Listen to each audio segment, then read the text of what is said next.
Jigar Mistry joins in on the show right now to talk about what he's making of the fundamentals of the market. Jigar, hi, good to have you on the show. Just wanted to understand what's the market prognosis now from now up until the budget after having done what we did post the election verdict. Do you think it's now time for some consolidation? Hi, Aisha. Yes, thank you for, as always, for inviting me to your show. No, I think yes, some consolidation is the need for the hour, right? So starting October 23, I would say we have had sort of a one-way rally, and seminal events have not really had sort of any impact whatsoever, irrespective of how bad versus the expectation they have been, right? So I'm not just talking about the election results, but even when you look at how Fed was expected to pivot sooner than expected, and basically, from November onwards until January, we had 7 rate cut expectations priced in. But after that, all of that has reversed. And even within the Indian political scene, things have not worked out as the markets were expecting.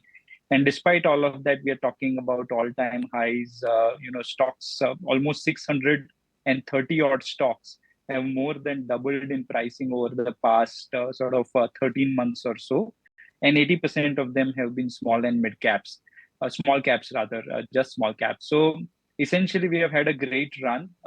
Time is now to sort of take stock, understand what sort of numbers actually hold out, and take it up from there.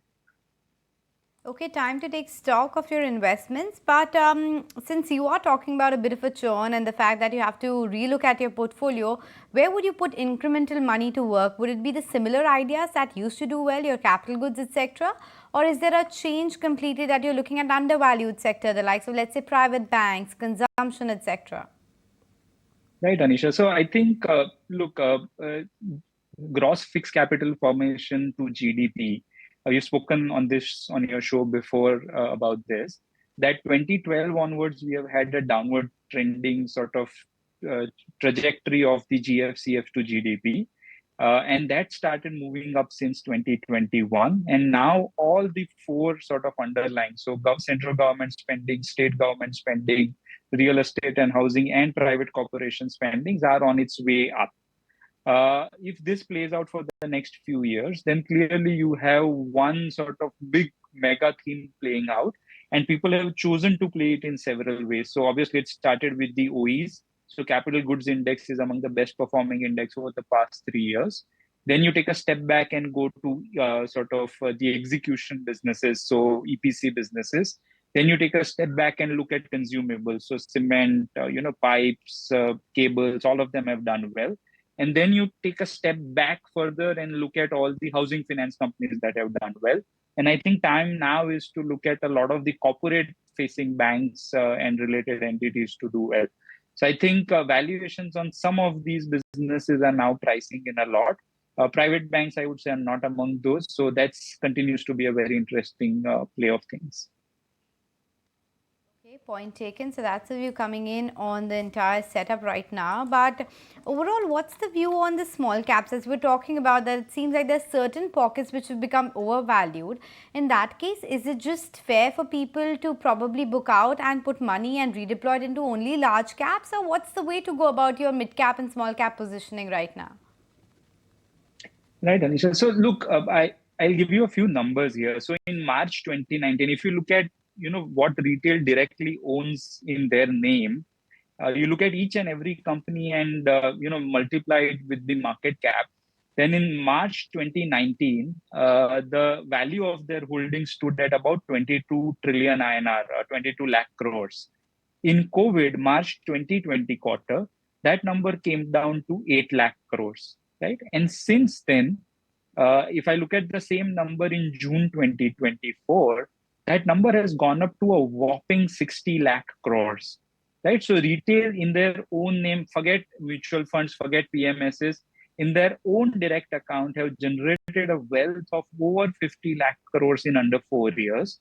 And we have only about 15 odd crores sort of demat account holders, right? So compare this to, say, the household savings entirely in India is only about 14 lakh crores, and majority of that goes to banks and deposits, and we have 300 crore sort of bank accounts.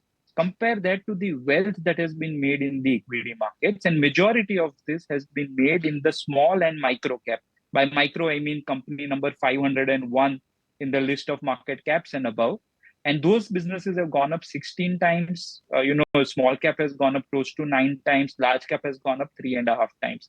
I think retail is taking solace from the behavior that every fall thus far has been an opportunity to buy.